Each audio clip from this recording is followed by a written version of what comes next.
Welcome to Millennials Are Killing Capitalism. This is Jay.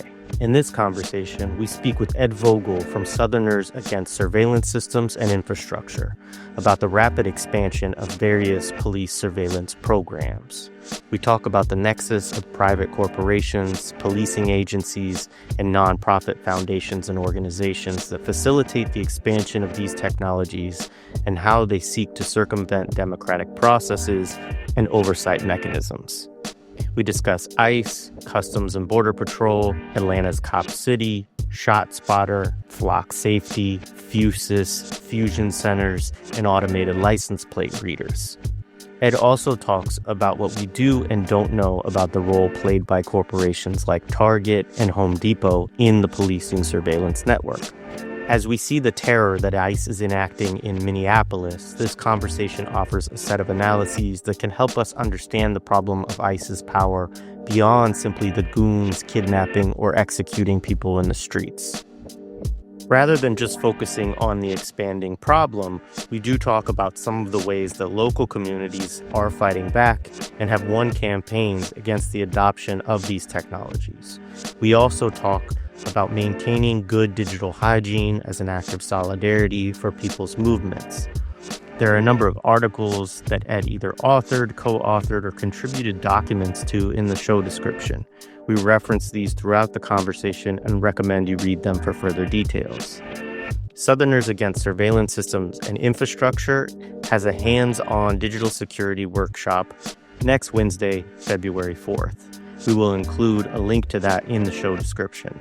During the session, they will walk through how to better protect yourself and your community against how ICE is accessing phone data of entire neighborhoods for their kidnappings. Recently, we also discussed this with Dwayne Monroe during one of our live streams. To talk about ICE's use of the surveillance program known as WebLock, the SASE training will address how to protect your cell phone data from this program. If you like what we do, please consider becoming a patron for as little as $1 a month at patreon.com/millennialsarekillingcapitalism. It is through the support of our listeners and viewers that we are able to sustain this work and the ability to bring you these conversations. Now, here's our conversation with Ed Vogel. All right, so to start out, Ed, maybe you could say a little bit about the work you've engaged with in terms of monitoring the digital surveillance landscape. You have a number of articles you shared with me, which we'll include in the show description, that you wrote or that use data that you helped obtain through FOIA requests. So just kind of at a high level, how do you understand the growing use of digital surveillance, and what are some of the latest trends in this landscape? Sure. And first, I want to say thank you for having me on. I have found Millennials Are Killing Capitalism to be sort of an essential part of my study over the last several years. So I appreciate being asked to participate and build out the archive. So it's great to be here. In terms of sort of the current situation, I feel like, there are a few ways to approach this. Obviously, I think people who, your listeners are certainly paying attention to everything that ICE is doing right now and CBP and all of the conversation around the different technologies that these agencies are using as a part of their kidnappings and, in multiple cities across the country. Listeners are probably also aware of that, local news, wherever they might live, that their police, their cities are adopting things like drones as first responders, automated license plate readers. I feel pretty confident in saying that nearly all of your listeners probably have automated license plate readers in their city or county at this point. And all of this is happening very quickly, and technologies are being adopted very quickly, and technologies are also evolving very quickly, and a lot of this has to do with the amount of capital that's flowing into the industry. So I think that is definitely sort of happening. Folks are probably aware of this and seeing this. They might not be too deep into the weeds on kind of what these technologies are, how they operate. And we could go down some of that path too in terms of kind of more of the technical capabilities and capacities of these tools. But in order to kind of understand, I think, this moment, a little bit of a longer history, I think, is helpful in terms of thinking about how we got here.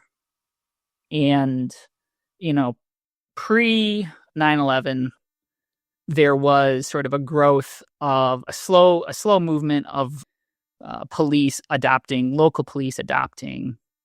surveillance technologies, mostly the larger, police departments in the country, state police, that kind of thing, as well as obviously federal agencies. But then when 9/11 happened and DHS formed, DHS built out, in close relationship with Microsoft, Motorola, and other major corporations, sort of the infrastructure for a kind of building a marketplace for tools that were designed to monitor, sort of homeland security and protect, and kind of facilitate some internal infrastructure across the country for that work. The Department of Homeland Security has long had these grant programs called, for example, the Urban Area Security Initiative, also known as UASI, for example. And these funding mechanisms, now, billions and billions of dollars since DHS formed, have been sort of the foundation for creating a marketplace for surveillance technology that feeds DHS's sort of insatiable appetite for surveillance, but also has built it out at the most local micro levels.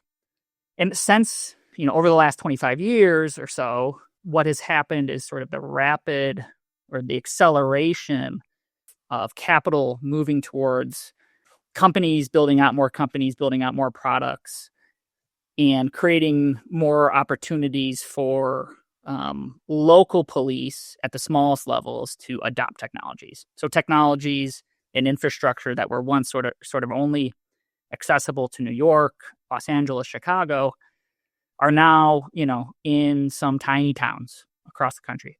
Technologies like automated license plate readers. And the federal government has continued to fund this, but other funding from, the state level, local level has also been built out as these technologies become part of police operations and become part of just how do they operate, right? And in terms of just their infrastructure and whatnot. So when we see with automated license plate readers, this is, years in the making, and it's really coming off of sort of, companies finding and seeing the marketplace, getting funding, and finding new ways to sort of exploit this funding. And, we could go down a path on this. I've been thinking a lot about how sort of the prison industrial complex is evolving, sort of how the state is reorganizing its power in response to this, or the state is doing this in order to reorganize its power, how capital is also playing a role. And one thing that I think is really interesting in all of this is just what I see as the way in which the growth of surveillance technologies and the use of surveillance technologies is a very clear example of the close relationship between police and capital in almost maybe one of the most explicit ways out there, and not only in terms of capital finding police as a significant new marketplace, because it's always been, right? So this relationship being the use of surveillance technologies, the growth of this industry being a very clear example of the relationship of police and capital, in that now there's an even stronger marketplace. Police are even more profitable in this way, new revenue streams in terms of evolving the prison industrial complex, but also the way in which these companies are, one, creating products that are marketed and designed to very much protect business and used to protect business, as well as sort of facilitating a growing privatization of surveillance technologies, where there's this really complex web of sort of public and private interests around surveillance and the use of surveillance that is making it difficult to challenge in a lot of ways. I really appreciate that. And, as folks know, and there's several folks that are in our study group right now, we're doing Ali Kadri's accumulation of waste. And actually, one of the pieces you sent me is like turning death into a commodity, right? Which is like part of it's really, that idea is kind of central to what he's thinking about in that book. But as you were talking about that relationship, right, between the state, police, right, as a state agency, and then these state funding mechanisms, but that the money is moving into private hands for private technology, right? And then there's a benefit that's being derived to business in terms of, or to private interests, right, in terms of ostensibly protecting their capital, their interests, et cetera. And also, obviously, it enables locking people up, deporting them, enacting violence on them. I mean, one of the things we'll talk about is spot shot or two, like this generating probable cause, right, for raids and things like this and arrests. And, like one of the things that he talks about is that there's this tendency within a lot of Marxist thought historically, and just thought on the left, right, to treat state expenditures on basically violence work, right, as somehow outside of the economy of the system, right? That like, so a version of this argument might be like, we spend money, fund schools, not prisons, right? Or rather than funding war, we should fund, all this domestic social welfare, stuff. And part of what he's saying is that this analysis really misses something, which is that the waste making is profitable. And so all of these military technologies, surveillance technologies, weapons technologies, right, that these are actually the big businesses, within the imperial core, and that by the state paying for it, they do this through taxation, right, and through basically future debt of the tax base as well, right? And so it's just an interesting, kind of thing, because it's like we think of it as like the state just doing this stuff and it's like a cost to the state, but it's like, no, like the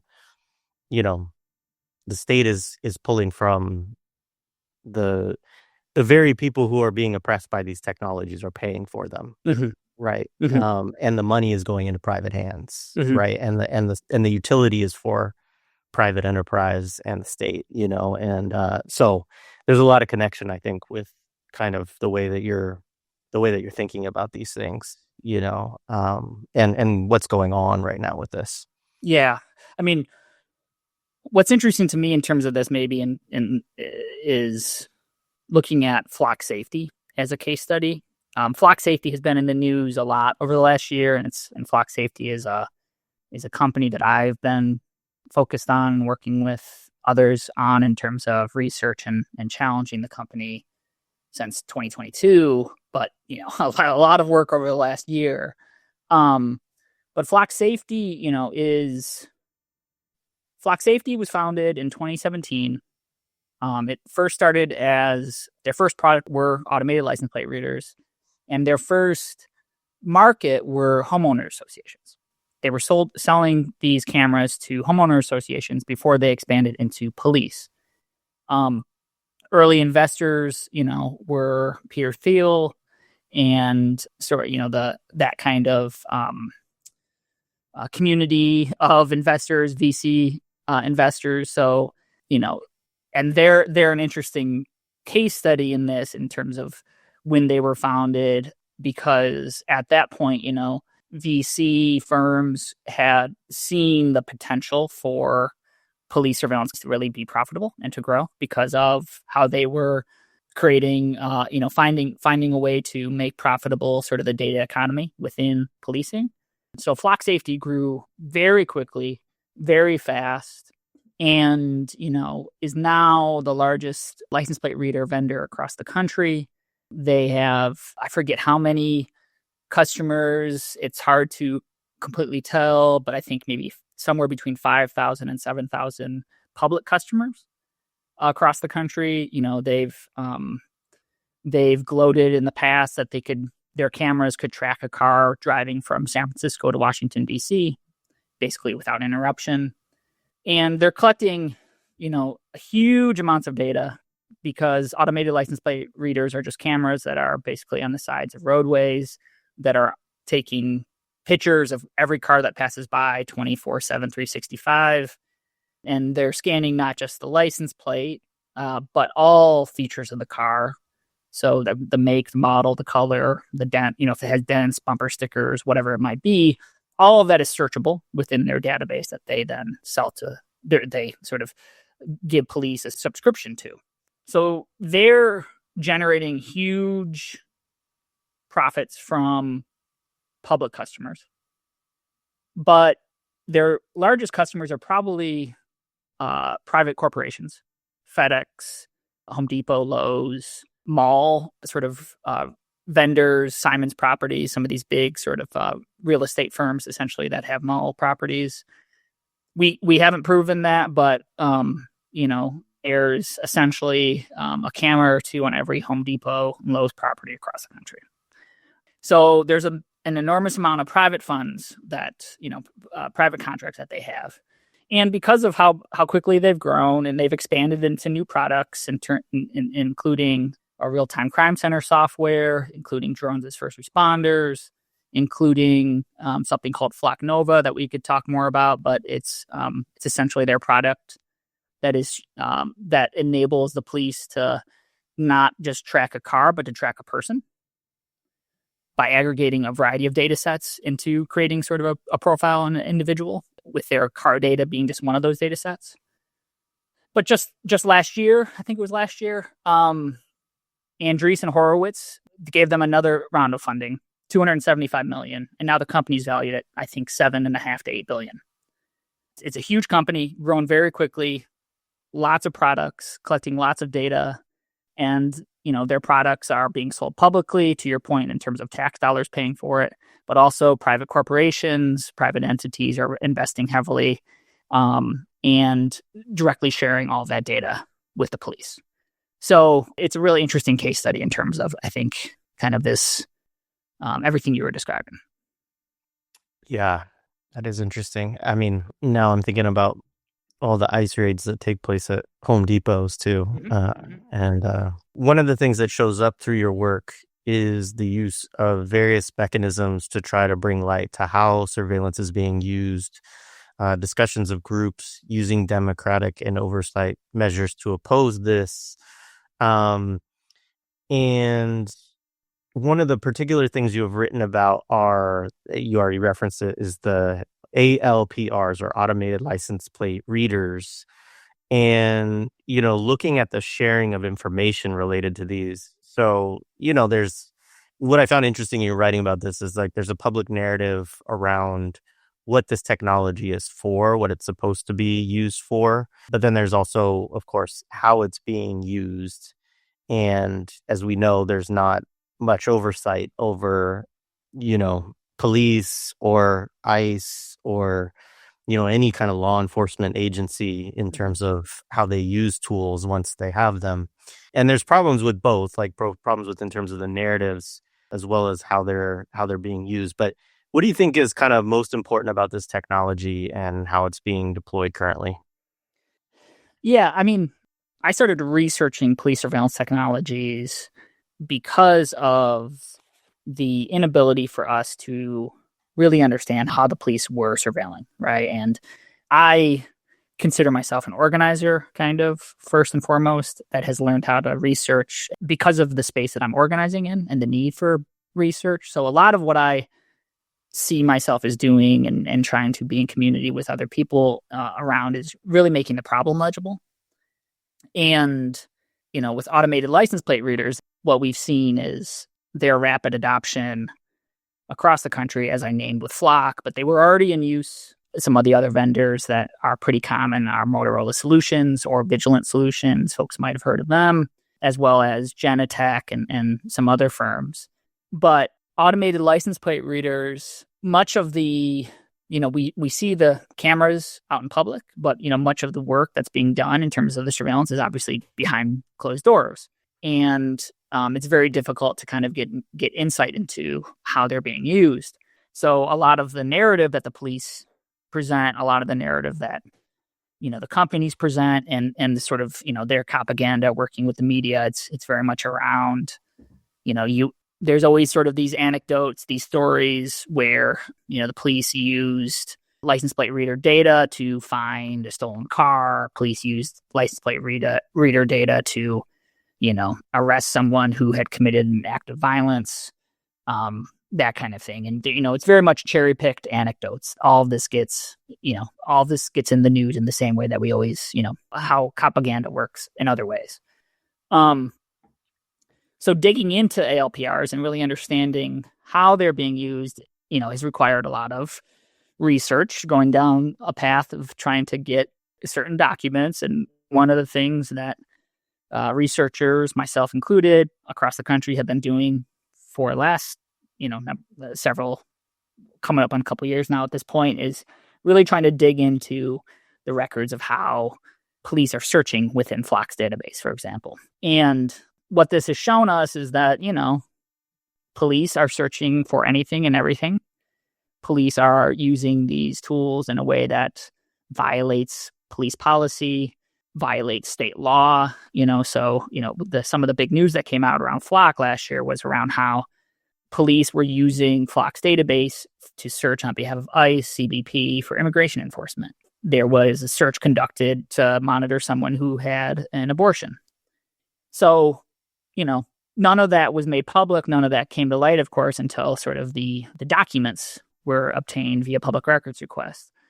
And, we could go down a long path about how these documents are insufficient, how transparency is also not democracy. Just releasing these documents doesn't solve the problem.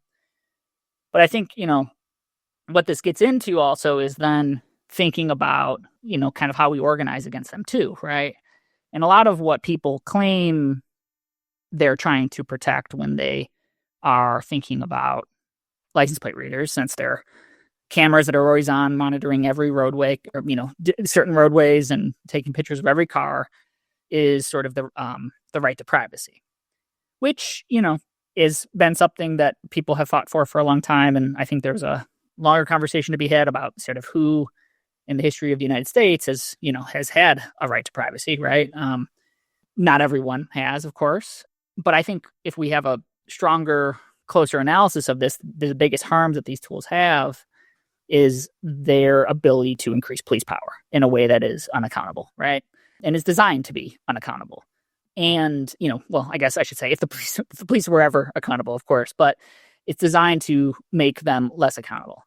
And so once we start to see what the police are using these tools for, it shows, how they understand their power, how they're using their power in ways that they want to use it without sort of any sort of real mechanisms in place to actually address this, and it seems like every week there's a new story that comes out around how some police officer has been using Flock Safety to monitor their ex-wife, their ex-girlfriend, so on and so forth. And, so I think how they're being used, of course, reveals what their power is. The other thing I want to mention is that, obviously over this past year, one of the big fights has been, efforts have been made in multiple states to try to prevent ALPRs, Flock Safety's tools to be, prevent them from being used for immigration enforcement. Illinois, California have state laws that is intended to curb this. These laws have been violated and broken many times, not just over the last year or two, but over the last 10 years. It's well documented that, maybe 10 years ago at this point, ICE was accessing Motorola Solutions, Vigilant Solutions data for immigration enforcement. So this has long been the pattern. Also, I just want to, in thinking through what these tools are used for, if we take a longer history, since, I think that's important, if we look at the history of what automated license plate readers are and why they were developed, they were initially developed in the 1970s by the English to monitor the Irish Republican Army. So they've always been a tool, a colonial tool, right? They were then later adopted and used in London to protect London's financial district. Their first use in the United States, the documented use that I'm aware of, was by the CBP at that time in the late 90s for monitoring the border. So they've always been a tool for immigration enforcement in the United States. So none of this is new in terms of how they're being used at this point. It's just very much about, propaganda, the company's collusion with the police in terms of a narrative around safety, which, that's a conversation we could have, of course, as well. But with all of this being, done behind closed doors, a lot of the fight that people have at the local level to try to challenge their use often looks like oversight models. It often looks like disclosure requirements around disclosure of public documents, things like that. And I will just say that the policy framework that we have, the policy models that we have, the legal precedents that we have, of course, they're always catching up and sort of behind the times in a way, but they're certainly insufficient to dealing with this problem. And oftentimes, these policy models have actually been used as a way to legitimize the use of these technologies in their adoption and their procurement, and not actually challenge them. So, well, Ed, I think that's a good place maybe for us to jump over for at least a few minutes and talk about organizing. Sure. Because, you've already sort of shared a litany of the limitations, right, of like just the oversight models, making this information public, which I think, you can talk about, I think, the importance of those different tactics or approaches within a broader organizing strategy. But say a little bit about how, you and others that you think are doing, good work and interesting work around kind of organizing or counter-organizing against these technologies.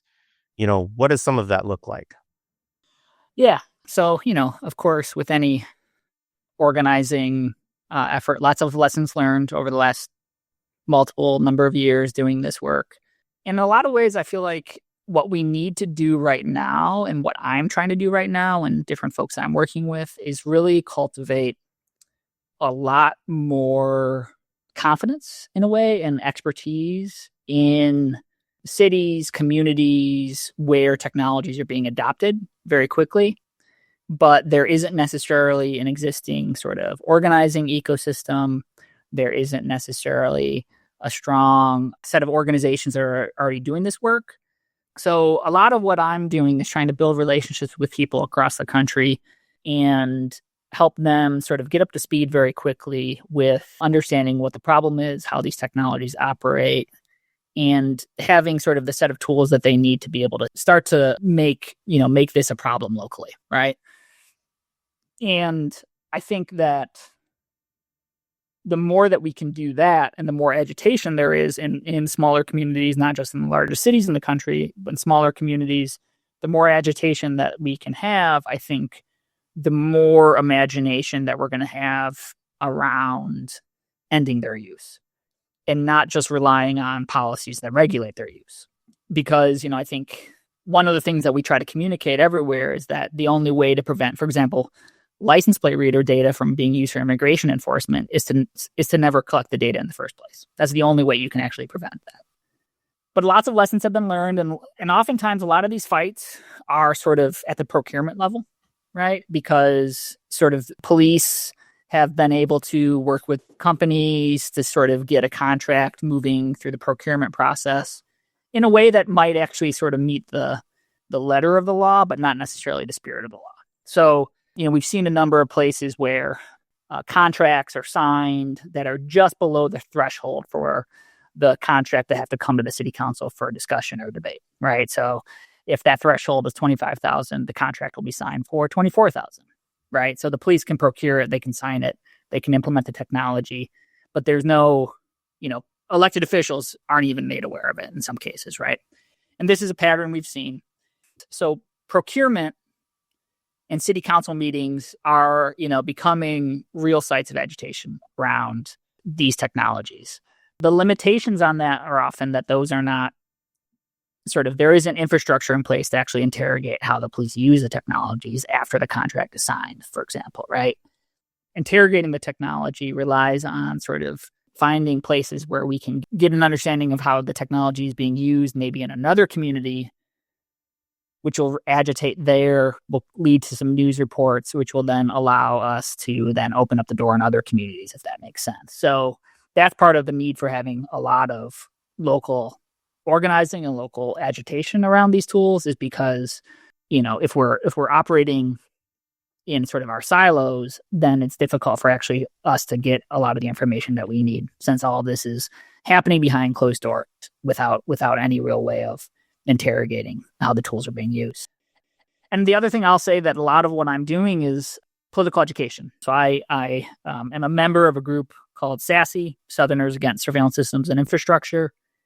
And we do a lot of work in terms of research, documenting how tools are being used, trying to make it easy for people in places across the South to understand what the apparatus is in their city, their county, their state, and then to try to, be in dialogue and provide opportunities for cultivating a deeper political analysis around it, moving people to understand that, the core of the problem is police, right? And that the tool is just the tool that they have, but the core of the problem is the police. And while we need to focus on ending their use of these technologies because of how they increase police power, ultimately we need to address police and, the close relationship that they have, kind of this nexus of power between the police and corporations. Part of the work as well is trying to disrupt this close relationship between the corporations and the police. They're, aligned in such a way that it's frictionless at this point. So a lot of what we're trying to do is think about ways that we can create friction and make it so that there's not actually a seamless relationship there, which can then interrupt how they're able to work so closely together. So thinking about how to challenge the industry in a way to make it more difficult for the industry to actually sell tools to the police and to make it less profitable. So yeah, I could go down that path more if we want to as well. Awesome. Well, maybe we'll work our way back to that, but appreciate that. Well, I do want to talk a little bit about Atlanta and the Stop Cop City movement. And some of the articles you sent me were from the Atlanta Press Collective, which I believe it was developed, really kind of related to that struggle to stop Cop City, primarily as an alternative, right, or a hub to do the kind of critical local journalism that, frankly, I'm blanking on the name. What is it? The Constitution Journal or something like that? Whatever their... Yeah, AJC, the Atlanta... Yeah. Journal, yeah. Yeah. I'm going to pull it up. Yeah. Their major paper, right? And I think this is also... I mean, this is something that I've engaged with a little bit here on a very, just kind of fledgling level in the Philly area. But I mean, I don't want to make it seem like we ever had this great heyday for journalism in the United States. But I do think we're at a real low point where, Sure. Because of the corporate control, because of like the buy-up and monopolization of a lot of, newspapers, as well as just, a point where they're really, even ones that might be locally owned, are owned by very wealthy people that, and there's also a kind of, it's become less and less profitable, in part because of all the different ways that people get information nowadays. So there's a whole discussion about that has to do with the business model and all of that kind of shit. But part of what's happened as a byproduct of all of this is that there aren't many papers who are putting the resources into investigation. And then you combine a lack of local investigation, also with a editorial line that's generally pro-business, pro-police, pro-state, all of these kind of things, it just creates a media environment a lot of times on the local level where it's just very hard to get any kind of critical journalism at all. And so, I think of the Atlanta Press Collective as a really cool model of trying to get different people, whether people call it emancipatory journalism or activist journalism or movement journalism out there, get work out that is asking important questions of those who are in power in their community and is investigating, right, as well. And so, I mean, and in part also, I guess I should say is that, like in the case of Cop City, obviously local business and local politicians were really the only people that wanted to see this happen.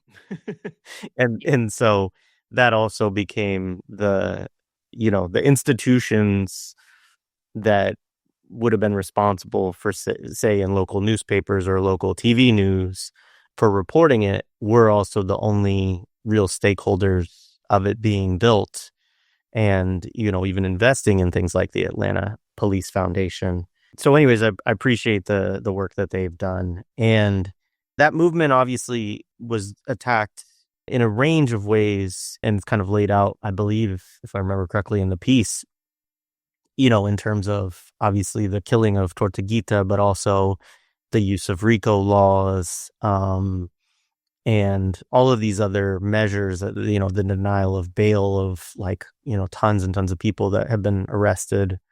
Also the targeting of the bail fund, right? So there's a whole range that has been used to kind of attack the movement to stop this thing from being built, even as that movement has deployed a variety of different approaches, right? From responding through local democratic efforts, through city council, or trying to get things on the ballot, or all of these things, trying to get different people elected to city council, all of those approaches. And an interesting piece of it, which you pointed out too, or not, is pointed out in the piece, is the involvement of the nonprofit industrial complex, right? Because the Atlanta Police Foundation becomes, key to this and key to the kind of also circumvention of certain things. So just say what some of the things are that you learned from your engagement or following with that movement. Yeah. No, thank you for naming all that. I mean, Atlanta itself is a real hotbed for police surveillance technology, with Flock being based there, another company, Fusus, that Axon purchased a couple years ago, being based there, and some other companies have developed there as well. And, so at the time that with everything with Cop City, sort of at the height of the resistance and the organizing, I was, paying attention and doing a lot of research around the surveillance apparatus in Atlanta and sort of the ecosystem with these vendors there, these companies there. And, I think to what you named in terms of the sort of explicit sort of the oppression and repression that was happening via elected officials and sort of business interests in response to Cop City, was very clear in the ways in which surveillance technologies were also being adopted and playing a role in terms of building out sort of a broader police apparatus, police ecosystem. And the piece that you mentioned, it's called Police Surveillance Tech and Cop Cities Are the State's Complementary Counterinsurgency Strategy. And so in terms of watching Cop City and understanding Cop City, understanding the police foundation's role in Cop City, understanding the police foundation's role in building up the Atlanta Police Department surveillance apparatus, because the police foundation itself holds a number of contracts on behalf of the police department. So the police foundation, facilitated the relationship with Flock, facilitated the relationship with Fusus. Certainly it has, can't remember the exact specifics, but I think it owns the Video Integration Center, which is sort of the hub the real-time, it's part of the real-time crime center apparatus in Atlanta. It sort of facilitates that and the police department operates it. They provided the funding, they provided the support for the police department to build out their surveillance infrastructure.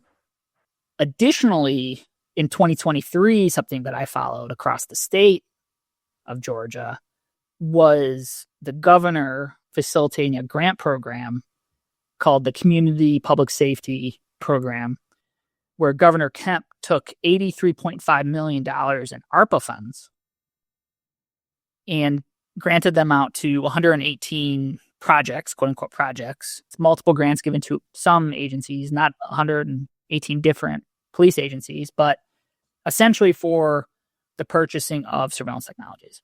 So at the same time that the state was coming down real hard locally in Atlanta against the Cop City movement, the state of Georgia was also building out the surveillance apparatus across the state.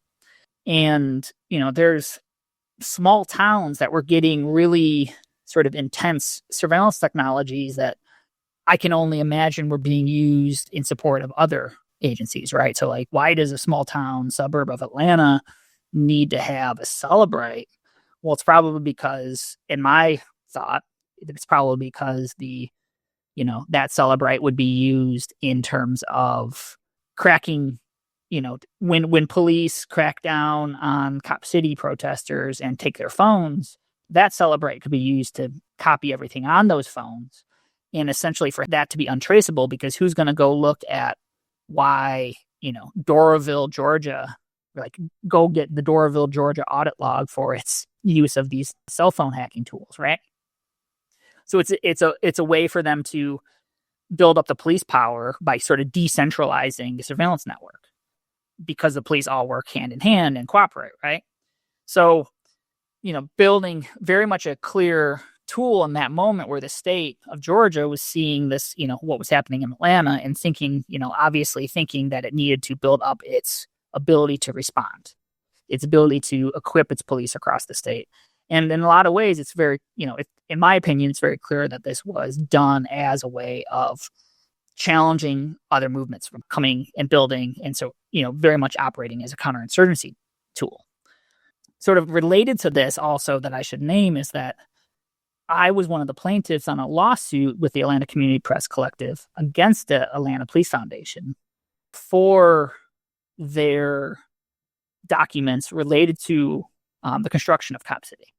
We filed a lawsuit saying that those documents related to their relationship to Cop City should be accessible to the public, because by signing those contracts and facilitating the construction of Cop City, the Atlanta Police Foundation were acting and sort of performing a government function, and therefore those records should be made publicly available, should be publicly accessible via public records requests. We won the lawsuit, so now those records are publicly available. Not a perfect response, but one mechanism for, what we talked about earlier with interrogating the relationship of sort of the privatization and the growing outsourcing, the process of adopting these technologies and tools, outsourcing this to nonprofits like the Atlanta Police Foundation, or privatizing in the way that like Lowe's and Home Depot are building out the police apparatus with their contracts. This was one attempt at trying to interrogate that and trying to disrupt what was and in a lot of ways still is a very cozy relationship, obviously, between the police department and police foundation, but trying to create one avenue to try to get in there and cause a little friction. No, I appreciate it. Thank you for sharing all of that. So there's another article that you wrote along with Mike Lacey about Nashville recently, and it was about the city looking to send funding to a local nonprofit for the purchase of surveillance equipment. And it in some ways relates to the Atlanta connection with the Atlanta Police Foundation. But I'm just curious, like, how frequently are you seeing this practice of using local nonprofits as these kind of middlemen, filters? And can you say a little bit about why you think that is done and some of the ways it seeks to subvert local democratic opposition to the expansion of surveillance? Yeah, so the situation in Nashville is interesting, thinking about it in relationship to what we just discussed with Atlanta. Essentially what's happening there, state funds are sort of being facilitated through, kind of channeled through a nonprofit, a business district nonprofit. And the funds are essentially going towards building out a larger police surveillance apparatus there that will focus on the main business district, right? Which is not if folks have been to Nashville, but kind of the Broadway downtown scene. It's a real hub for tourists. Obviously, all the bachelor parties, if you've been to Nashville. But the reason this is notable and interesting in terms of what you're also naming with sort of the nonprofit infrastructure is Nashville is interesting because Nashville is actually is a city that has had some of the best resistance to adopting police technologies. There's been two really strong campaigns over the last 5-6 years challenging the Metro Nashville Police Department from adopting tech. One was around license plate readers. The other was around the police department signing a contract with Fusus to develop sort of a fully functioning real-time crime center. And a real-time crime center, which is something that your listeners have probably heard of because their cities probably are in the process of adopting one if they don't have one already. A real-time crime center is more or less sort of a localized, smaller version in a way of like a fusion center, which is a larger topic that we can talk about. But the National Fusion Center Network is really the infrastructure that the Department of Homeland Security built post 9/11. That was sort of the apparatus, the infrastructure that has facilitated growing out all this surveillance across the country. So every major city, every state capital at this point has a fusion center. And what's happened in recent years is that Fusus, as well as other companies, have basically developed a technology that allows for, it's basically, they call it a situational awareness software. Basically, it's a map that allows for all of these different surveillance technologies to integrate into one interface so that the police can sort of map what's happening in a city in real time using all the different technologies that they have access to. It's, I usually describe it as the scene in the dystopian cop movie where they're in the dark room with all the video with a big map with all the screens. And, somebody says, zoom in on camera 7, right? And then you see the person walking, right? That's what cops think it is, right? That's what they believe it is. And so Fusus is selling a product that does something like that. And Nashville had a really strong fight to oppose Fusus and blocked the city from signing a contract with Fusus. Well, what's happening right now in Nashville with these state funds, the funds would flow through essentially this nonprofit that would allow for and be given to the city that would allow for the police department to build a real-time crime center with another vendor, not Fusus, but with another vendor. Funny enough, the other vendor, the current CEO, I can't remember his exact title, is a former Fusus employee. And I think was in negotiations with Nashville when Nashville was trying to sign the contract with Fusus. So what is happening right now is after years of strong resistance by, organized groups in Nashville to prevent the growth of the surveillance apparatus, to prevent the adoption and creation of a real-time crime center, the city has worked with this nonprofit to get grant funds to flow through the nonprofit, to give to the police department more or less, to build it out and to not have this, and to do this in a way behind closed doors, to really have no public oversight or discussion over it, but really to grant the police the tools that they want in a way that is clearly undemocratic, right?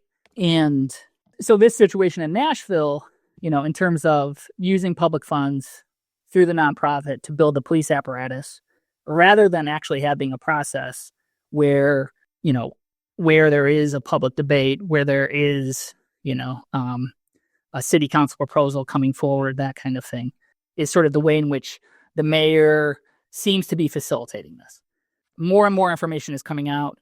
People on the ground are the ones who expose this. There are local folks who I've been in touch with, who have found the different ways in which this was intended to sort of slip through without public notice, and, brought the MOU to light and have made an issue of it, brought it to light and made an issue of it with city council members.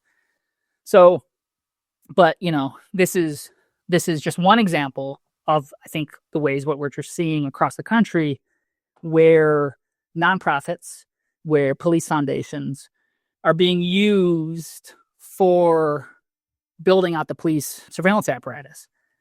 In terms of this, also sort of related to it, when the New York City Police Department first constructed its real-time crime center back in the early 2000s, it was notably constructed using a grant given to it by the New York Police Foundation, right? So there's a longer history of this, right, with police foundations playing a role. And even smaller cities that have police foundations are also donating funds to the police department to facilitate the adoption of different technologies. This has happened in Houston, obviously a very large city. This has happened in Greensboro, North Carolina, a smaller city. So this is not, so this is a pattern that is happening across the country with police foundations and other nonprofits.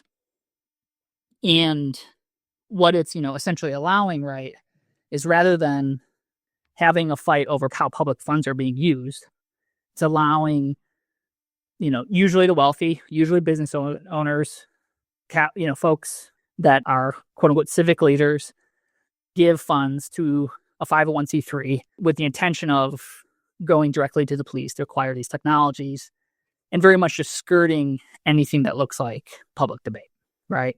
So, and what this does in a lot of ways is creates a closer alliance between the police and folks with wealth, with businesses. And in that alliance, what that often does is the technologies that they're purchasing are designed to protect the interests of those businesses, right? So this real-time crime center in Nashville, it would be mostly designed to protect the business district downtown, to protect Broadway and all of the sort of the tourist industry downtown, to protect the music industry, which is, near downtown. So it's a way for the wealthy in different cities to basically build up a police apparatus, building the police apparatus via their funds rather than actually having to go through any public debate.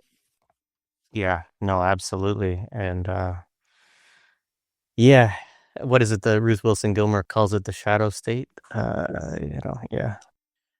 So another recent piece you sent me was from a group called SASSI. I think it's pronounced SASSI South. And it talks about Clearview AI and, basically talks about a request, if I remember correctly, from the Israeli consulate in Houston to share information. And so could you talk a little bit about what Clearview AI is and, how this connects to the widespread use of facial recognition technology, as well as this request by the Israeli consulate? And, kind of in the piece, it's clear that some things are known and unknown, which I is often the case within some of the stuff that you sent me, right? Because it's like, people will FOIA which is work I know you do, FOIA these emails and these requests that go through these systems,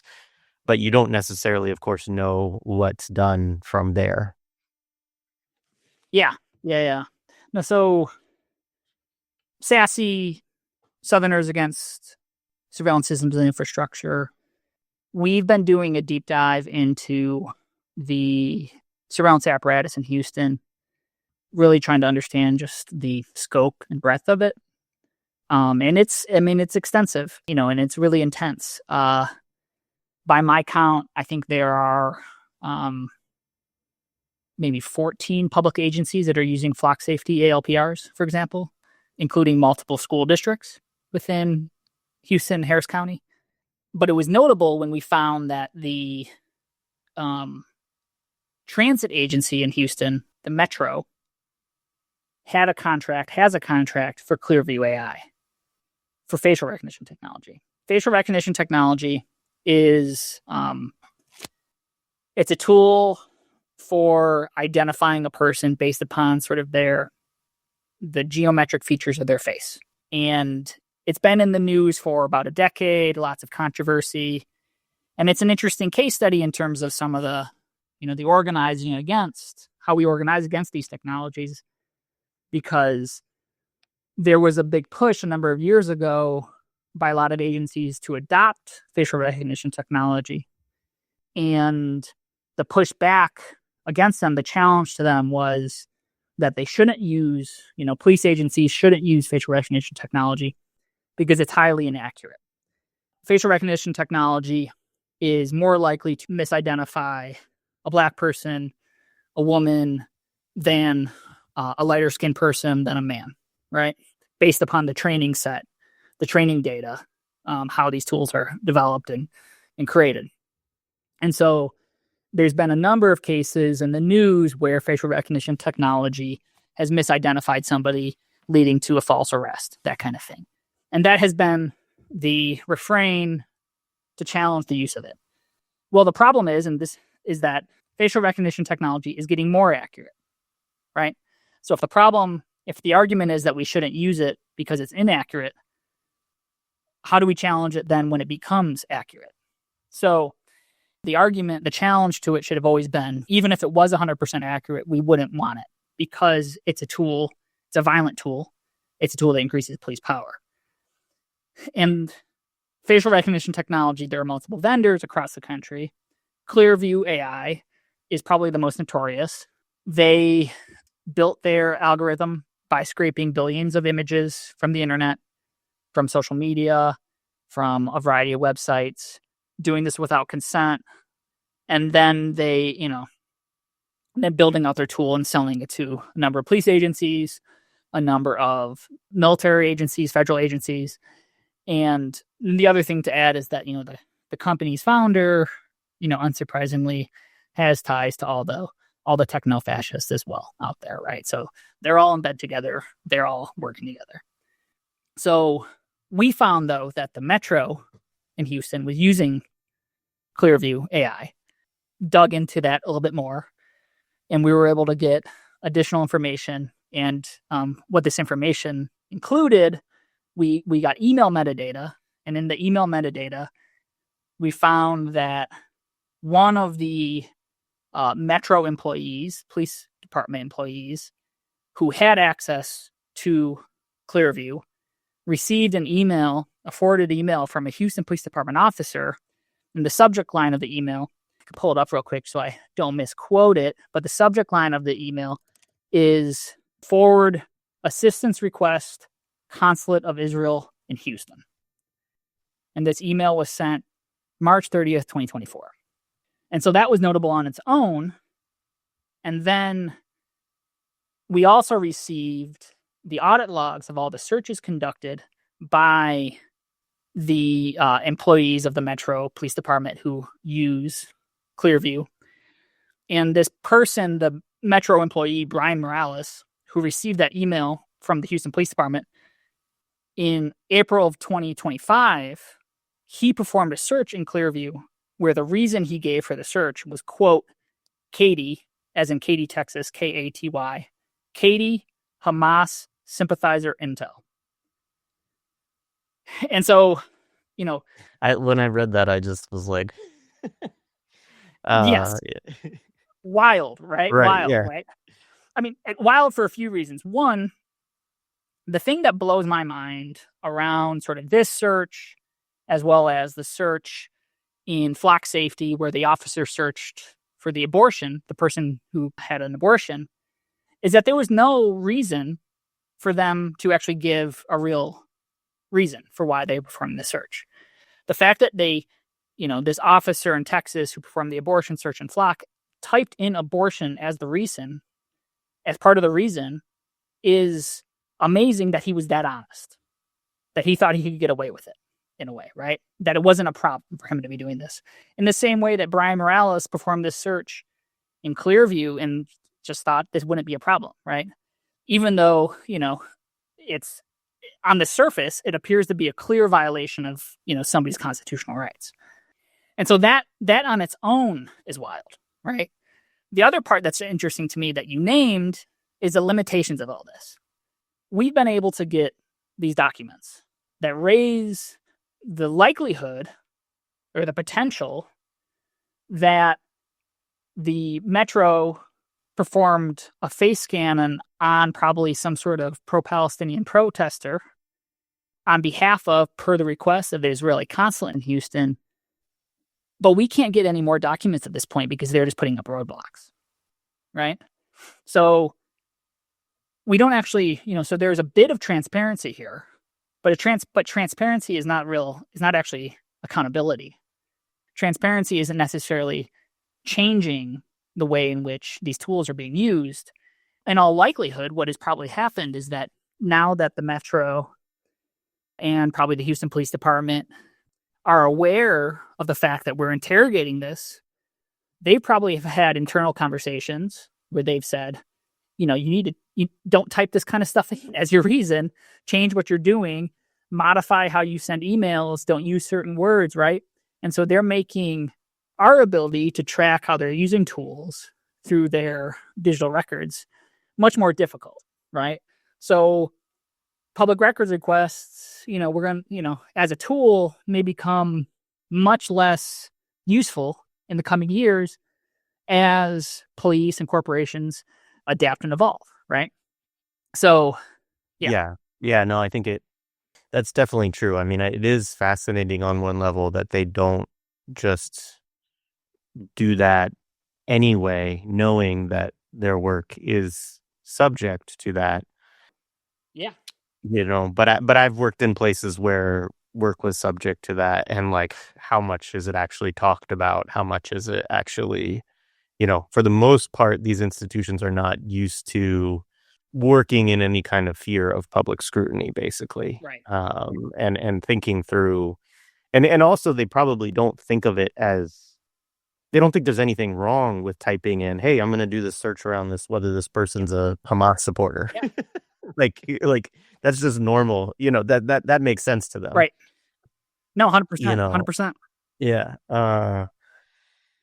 Very interesting. But I do agree that absolutely one of the limitations, like you said, is that, once you use these tools on them, you can learn things through that process, but absolutely they're going to have internal meetings after the fact of, articles being published and stuff being talked about, and, people organizing of, hey, like we need to be more vague, on this. I mean, one of the ones you talk about too was like the number of times that, ICE or immigration was put in as a reason for searching, I think, the ALPR database, Yep. right? Or the flock database. Yeah.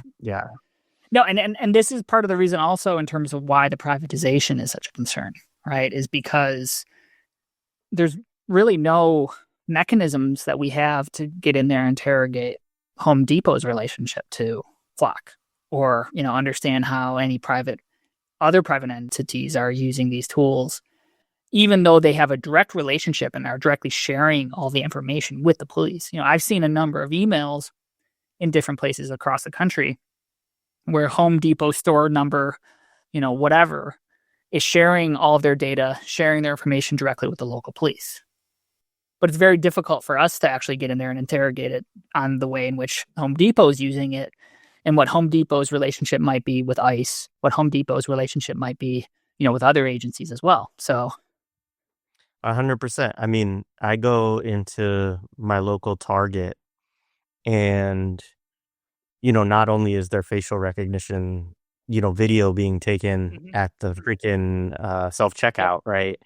But there are 2 cops that are stationed inside the Target and a car that's always outside, right? And of course they would say this is like, prevent shoplifting or whatever, right? But it's like, there must be some sort of contract. I mean, you have 2 police officers that are just parked inside your private business. Yeah.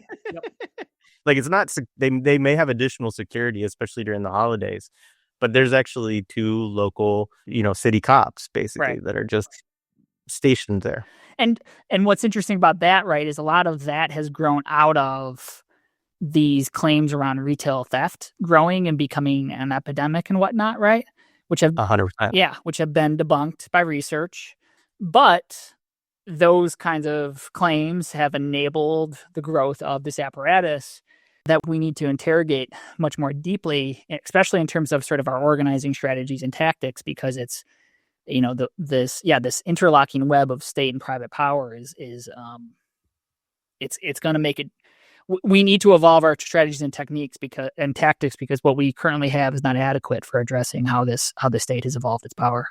So that, I think, opens up a space where we could also kind of go into a slightly different area. It's something that comes up a lot. We've had a number of conversations on some of these tools with Dwayne Monroe as well on our platform lately, especially him talking about AI and also kind of debunking, or demystifying what it actually is and isn't, because there's a lot of, folks out there who have been convinced to think that this is like a sentient being in the cloud or something like that, But, one of the things that comes up frequently for folks is like, what kind of countermeasures, should be taken or should be considered, especially, there's so much information on our smartphones. There's so much information, of our social media. And obviously, I know that all of these kind of considerations are kind of on a range for people and depend upon how you think about this stuff, what you intend on doing, what your level of comfort. But I think that even is worth some question as well, right? Is like how much we've allowed in terms of our information being shared in ways that we don't even really understand or pay attention to, just for comfort or because the apps we're using give us a shot of dopamine or whatever it is. And so I'm just curious, like, how do you what conversations do you engage around that, to the extent that you would be interested in sharing some of that, with other organizers, with other people, and so on? Yeah, no, it's a great question. So one of the things that I think about in terms of this political moment and how we arrived here, right, in terms of authoritarianism, fascism in the White House, is that, I think the surveillance tools that we have now are certainly sort of a symptom of that, right? These are tools of fascism, authoritarian tools. But the seeds for this moment have been planted since 9/11 with DHS building out the surveillance apparatus and building out the data economy and building out and supporting sort of the cultivation of the slow creep of all these technologies that the feds and local police now use for this kind of criminalization, for this kind of oppression and repression. So so it's both sort of the growth of the surveillance apparatus both caused this moment and enabled it and normalized it, right? And it's also a symptom of it in terms of where we are now. And I think that in order to really start to challenge it, we have to be thinking at all levels of technology and all levels of organizing. And so, to your point, in terms of the very micro personal level, our phones are the perfect surveillance tool. And I think I think all your listeners are probably aware of that, right? And there are things that we can do, and there's a lot of trainings and guides and whatnot that people can use, can attend, that can help us improve our digital security, our digital hygiene, can help us start to cut off sort of the data trails that we leave that all these corporate vendors use. And, we could dive into that more and more specifics, but I think that what I try to usually communicate in the trainings that I give is that we really need to understand a couple of things. One, we need to understand that at the core of our ability to challenge this, really a question less about sort of our personal. The framing is usually our data, our personal data, our data trails, that kind of thing. But what we really need to understand is that, especially in an organizing context, our data is never just our data, right? If we're in a shared document, that data is shared between us, right? If we're sending a text message, that is shared data. So my digital security and the choices I make around my digital hygiene impact everyone that I'm organizing with. So at the core of a lot of this, we need to be really clear about, I think, is that good hygiene, good digital security is really an act of solidarity. And we need to think about our comrades and the folks that we're building power with and improve our hygiene, not just for ourselves, but for them. And I think that's important, and sort of rooting it not in terms of, and rooting it in a principle of solidarity. And I think that is a way to begin to start to think about how we then can also build new ways of organizing, new ways of being in relationship with each other, which can challenge the surveillance apparatus. Not easy, of course. One of the things that I'm routinely told by people who attend my trainings and whatnot is that they've been to a number of digital security trainings. And during the training, it makes sense. Everything the trainer says, all the tools they recommend to use, that all makes sense. But then after the training, they don't do anything. They don't change their habits. They don't use other apps, that kind of thing, right? And so a lot of what I'm thinking about and the trainings that I give is less about the tools that we should be using, but more about how we create new ways of being in relationship that can improve our habits and hygiene as a sort of an act of accountability, as an act of care, right? How do we hold each other more accountable as an act of care around this? And not shaming people, not whatever, but how do we help each other build the muscle? And how do we help create new ways of doing this work together that don't rely on Google Docs, that don't rely on all these, vendors and whatnot? So on a very personal micro level, that's how I usually approach it.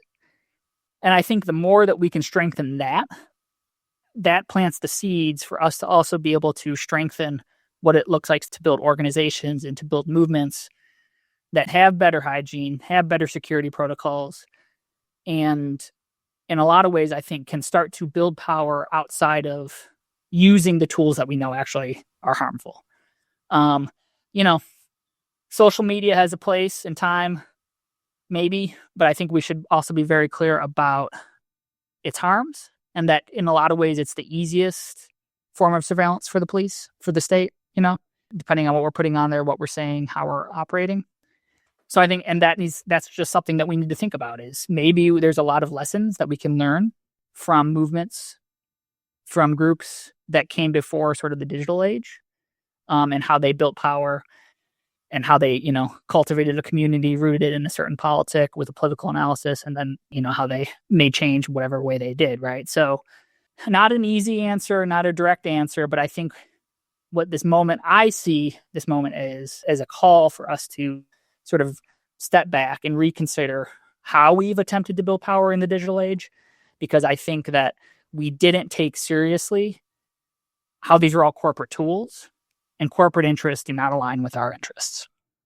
Yeah, no, absolutely. Thank you for that. And I would love to have a separate conversation where we could delve into that as deeply as we could in this kind of space, because I think that, yeah, there's a lot there for folks to definitely engage and chew on and think about for their organization. And I like that concept of thinking about it as an act of solidarity. I think that's a really good framing around it. And yeah, now I'm just sitting here thinking like, oh, I'm not being very solidaristic as a person. Well, it takes, it's a muscle we all got to build, right? That's right. What's fascinating about this, like all these tools is, they're just so, they're convenient. Yeah. Right.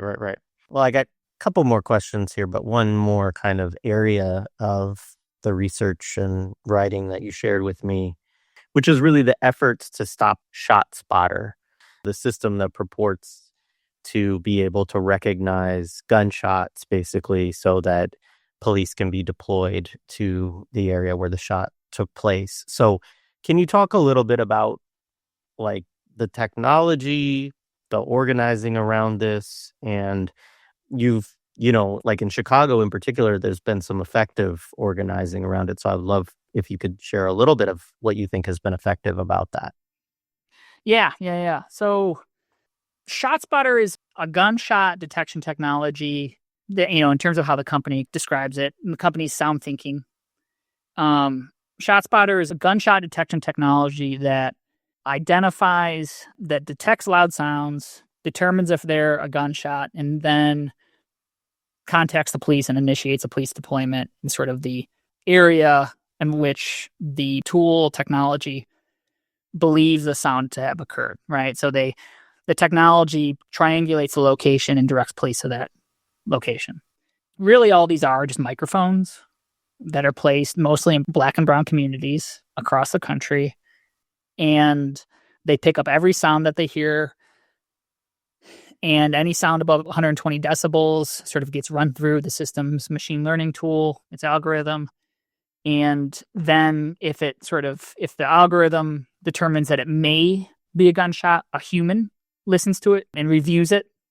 And then a human makes a determination if it's a gunshot, and then initiates contact with the local police to initiate deployment. And ShotSpotter as a company has been around since the late 90s. And, basically every large city in the United States has used it. Now they've expanded internationally. So there are cities in Brazil and South Africa that also are using it, as well as, I think, the Bahamas. But, ShotSpotter is also an interesting example of a technology that once people started paying attention to it, is pretty clear that, it doesn't really do anything except what the police want it to do, right? It doesn't actually provide safety. It doesn't improve community safety. And the way we started the campaign in Chicago, the reason we started the campaign in Chicago was in 2021, the Chicago Police Department shot and killed a 13-year-old boy on a ShotSpotter-initiated police deployment. And we launched a campaign in the city, and then after that, a national coalition. And now, a number of cities across the country have canceled their contracts. And the company has, to your point, they rebranded. And they've also stepped into purchasing other products, purchasing other companies, and selling other products as well. So trying to diversify the revenue stream. But, once folks in multiple cities were able to get different data around its use, it became pretty clear that, it is what we have described it as being a probable cause generator. So in Chicago, research showed that on roughly 90% of police deployments that were initiated by ShotSpotter, the police didn't find any evidence of a gun crime in those areas, right? So 90% of the time in Chicago, they did not find evidence of gun crime. And, we're talking about tens of thousands of ShotSpotter initiated police deployments in a year, right? But what they do enable is for when the police to be dispatched to a location, because the police expect there to be, a gunfight, expect there to be somebody with a gun, they enabled the police to basically stop and frisk anyone that's in the proximity of where ShotSpotter told the police to dispatch to. And, research in Chicago showed that there was a strong correlation between the use of stop and frisk and ShotSpotter-initiated deployments. So they're just giving police the probable cause for stopping anyone on those deployments. And again, in Chicago at least, ShotSpotter was only installed in the majority Black and brown police districts, right? So it's pretty clear who's being surveilled, who's being criminalized, and why. And so I talk about this as less a tool of crime control and creating safety, and really more of a tool of political control, because it gives police, it gives the company, it gives elected officials the ability to control the narrative, oftentimes, around gun crimes, or gun violence. It gives them the ability to give an appearance of making an effort towards addressing gun violence, rather than actually investing in programs that address the root causes of gun violence. It gives the appearance that the police are actually trying to address gun violence to prevent gun violence. But ShotSpotter, along with other technologies, are not designed to. They have no ability to actually address the root causes and prevent harm, conflict, or violence, right? Prevent crime, quote unquote crime, but they just give the ability for the police to dispatch and to respond, right? So, and ShotSpotter to me is an interesting test case or interesting use case in this, because ShotSpotter, in terms of sort of being a company that evolved the prison industrial complex, ShotSpotter found a way to build a revenue stream off of gun violence, off of sounds of, potential sounds of gunshots that didn't require sort of the warehousing of people, right? In the way that the prison industrial complex was mostly built around arrest and incarceration, right? This was another way of building out the police apparatus and building out the industry of the prison industrial complex without relying on that as a sole revenue stream. And other companies have, found other ways of doing that too with other data. But we've been able to challenge ShotSpotter across the country, as I mentioned. And what that has looked like, again, in a lot of cities, is really just making the problem legible, helping people to understand that it is not actually an effective tool for addressing gun violence. It's not actually an effective tool for improving community safety, and helping then, creating space for making stronger demands about reallocating public funds towards programs that can address the root causes of gun violence. This has been more successful in some cities than other cities. But I also think part of the success of the organizing against ShotSpotter is that it also has opened up our ability to interrogate other technologies, as well as it provides a pathway for folks to understand how the apparatus is a problem and not just a specific technology or company. And, I mentioned before fusion centers. That may be something we'd want to talk about more in the future. But if we're going to think critically about how we organize and actually challenge the growing apparatus, I think we need to think about the fusion center as a focal point. And there's been some good organizing around this in places like Boston. But ShotSpotter opens up the door to, I think, a broader interrogation of the apparatus in place and what we need to actually do to try to dismantle all these systems.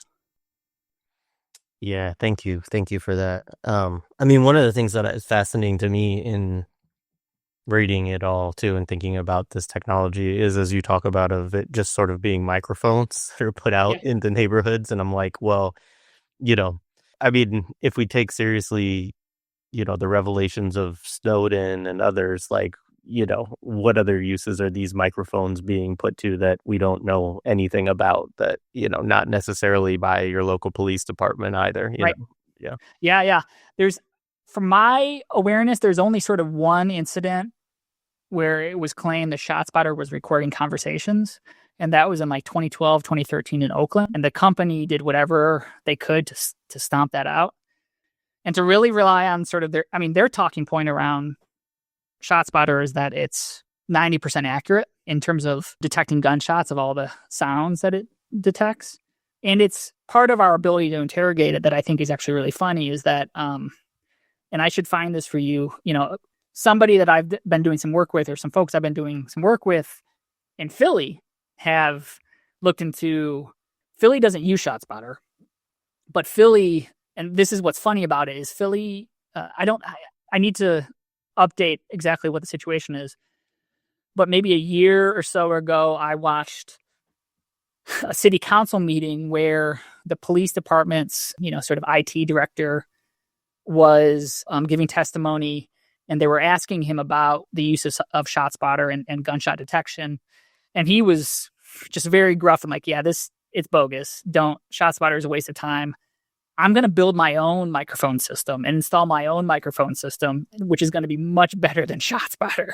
And the video is just so funny because it's just such a, I don't know, I'll have to find it and send it to you. But so, when you have a police officer just being sort of open in public about how ShotSpotter doesn't work, when you have a police officer that's just that honest and open about it in public, that says a lot about the bogusness of the technology, because you don't see cops, operating like that elsewhere. Yeah. Philly has some Interesting personalities too. Yeah. Yeah.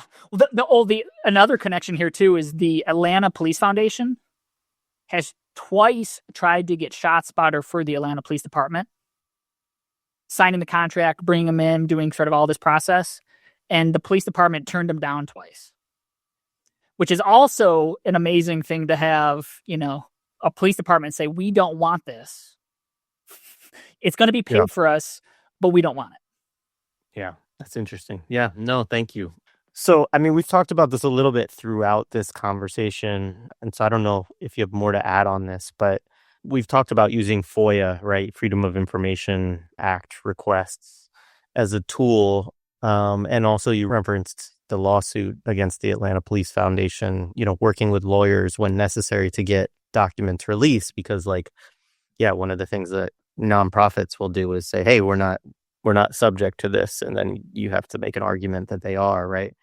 And then, also working with organizations on uses of that information, publishing journalism and analysis about the information when it's released. So talk a little bit more about these approaches and, how you see them as a part or important to organizing. And just the extent to which you think that these are good tools. Obviously, there's limitations, but what are some of the ways that they can be used that, you've seen assist organizing efforts? Yeah. So as I think I said earlier, I very much see myself as a organizer, understand myself as an organizer who learned how to research and use public records requests as a part of my organizing and what I'm organizing around because of the problem I'm focusing on.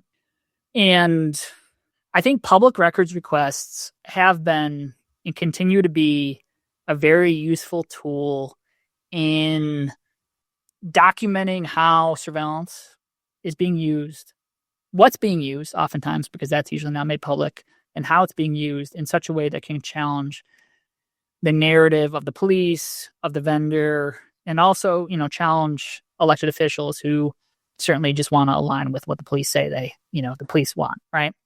And there's a variety of ways that we have learned and different methods that we have and the different documents that we found that we can request that help to expose this. And, I think I use public records requests. The way I think about it is I try to think about how to map power.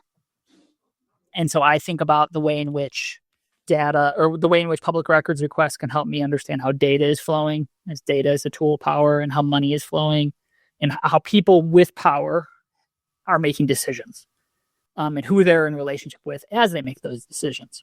So it's really about mapping power for me in terms of how I think about it and my approach. I think this is a useful tool. I think it was a tool that was designed for a different era, though. And I don't think we can be complacent for relying on public records as a useful tool moving forward. And I think we need to be demanding more. And the reason I say it's sort of antiquated and outdated is because as our public agencies and as our governments become more reliant on and are using more digital tools and digital technologies, and all of these tools are used in such a way where there's really little public oversight or few methods to actually interrogate their use and not just take the word of public officials, police, so on and so forth, we need stronger demands regarding how our government agencies use tools.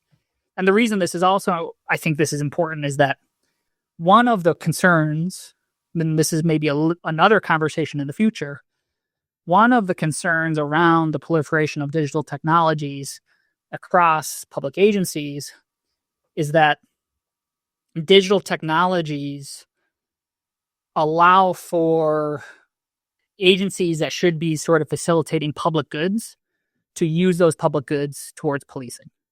So it enables more surveillance, and it enables sort of the police to grow and extend their power into multiple agencies as they have more control over and relationship to information and data that is sort of facilitated, collected, and used by other agencies.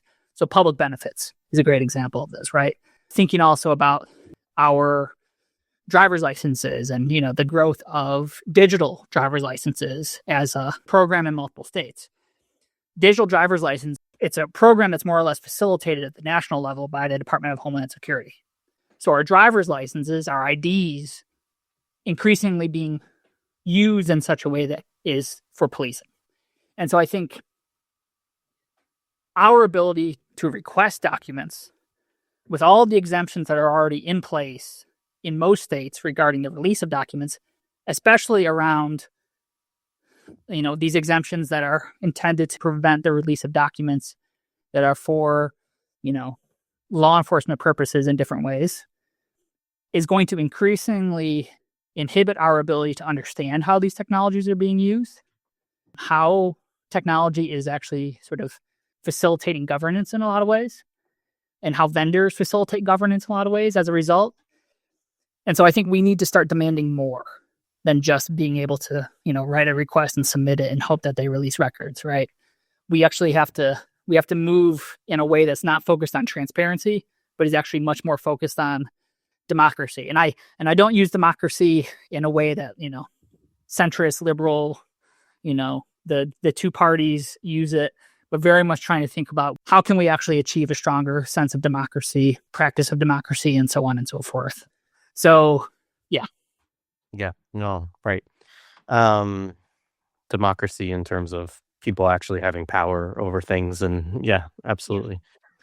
This has been great, Ed. I mean, the only other question, there's lots of other questions that I have for you. And I think there's further conversations that are in my mind based on this discussion that hopefully we can get into in the future, whether that's talking about fusion centers or whether it's talking more about digital hygiene and all of that.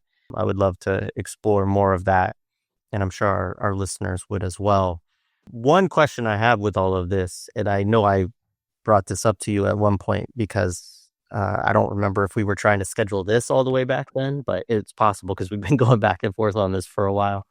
But, my car was stolen in, I think, like early 2025, so early last year. And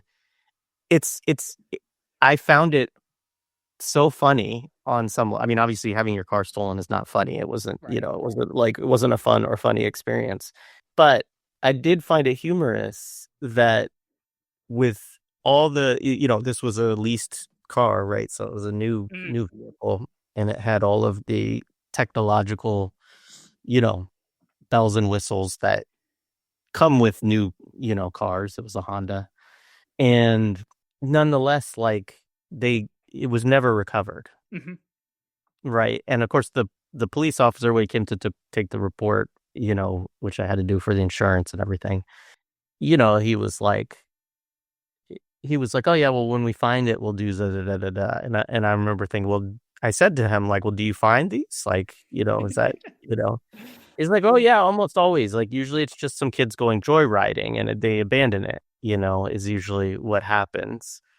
And they never found it. And, I remember, so we got on the phone with Honda, right? All of this, got on phone with the insurance, and there was nothing. Now, granted, we didn't pay for any of these added surveillance apparatuses that you can pay for to track your car in some way. Although a lot of them, car thieves know how to get rid of, Right. and all of that. But it was fascinating to me because you think about these, also these license plate readers and everything. I was like, how can y'all not know where this car is? Like, the whole thing is a driving computer that, that has a GPS system. And I was like, somebody knows where this thing is, but they could, they're like, oh no, we don't have access. We don't have any way to track it, any way to know. And not only did the police not recover it, eventually the insurance had to cover it, and then I had to sign it over to them. And so it made me wonder if they, hire some firm or whatever, right, to then go get your car, right, so that they can recover their money. Yep. But yeah, anyway, the whole thing, it's just funny. I guess in some ways it's funny to think about that there is all of this surveillance equipment out there, and one, when there's actually a law enforcement purpose that needs to be to utilize this, they're incapable of doing anything that, Yep. would help you recover your vehicle. Yeah. And that, nobody seems to have any ideas even like on, oh yeah, well, we'll see if it turns up somewhere. Yep. No, I mean, since like 2015, 2016, most new cars have a telematics system of some sort, which is the sort of the computer, the modem that sends all the data back to the company that made the car, right? And they collect so much data where, it's something like, I think it's like every maybe 3 feet or something like that, your GPS location is sent back to the company and they record it, right, when you're driving. I personally was really curious about this, and I went to try to get a new car a couple of years ago myself, and I had to go to 5 dealerships before I found a dealer that actually had a car without a system in it, and they, that kind of thing. So just kind of wild that you can't get a car for the most part without a system at this point in terms of a new car, a telematic system. But I think in your experience, what's interesting also is to think about how these systems are not designed for quote unquote police use or public safety. This is all designed for the company, right? And it's very much designed for more profit. It's very much designed for extracting more data from the user of the car, but it's not actually designed to actually prevent or secure the car. It's that kind of thing. Yeah, I mean, I'm sure if they had needed to repossess my car, that they would have been able to track it, yes, to wherever they needed to. Yes, and they're definitely. I mean, the amount of data brokers and the availability of getting all that data and documenting things. Yeah, they definitely found. I would assume that they found that car, recovered it, and did whatever they did to recover their, the insurance company to recover their money on it. So it's hilarious, wild. Yeah, no, it's. Telematics data is a scary thing. Yeah, well, maybe we could talk about that next time, too. Sure. But yeah, man, this has been great. Really appreciate it. Do you want to say anything in closing about, any of the places that like folks can follow the work that you're doing, or, organizations that they should look out to? I will include a bunch of links to the various articles that we've kind of been referencing in this discussion. Sure. Yeah. I mean, if folks want to connect, I'm with, as I said, I'm with Sassy, our website. Yeah. sassysouth.org. Unfortunately, we're also on social media. We're on Instagram and Blue Sky. Also have been a part of, and learned a lot from, still am a part of folks with Lucy Parsons Labs in Chicago. So I would recommend folks reaching out to LPL and also being in conversation with them. And I do invite folks reaching out. Sassy, we're not just interested in police technologies, but we're also interested in all technologies that perform a policing function. And we want to work with groups that are, actively trying to interrogate these, how surveillance is part and parcel of what they're challenging, and trying to build with them to challenge that. So, welcome outreach, welcome dialogue and partnership. Awesome. Yeah, again, this has been great. Look forward to hopefully some future conversations as well. I appreciate you and the work that you're involved in, Ed. Yeah, thank you. Thank you.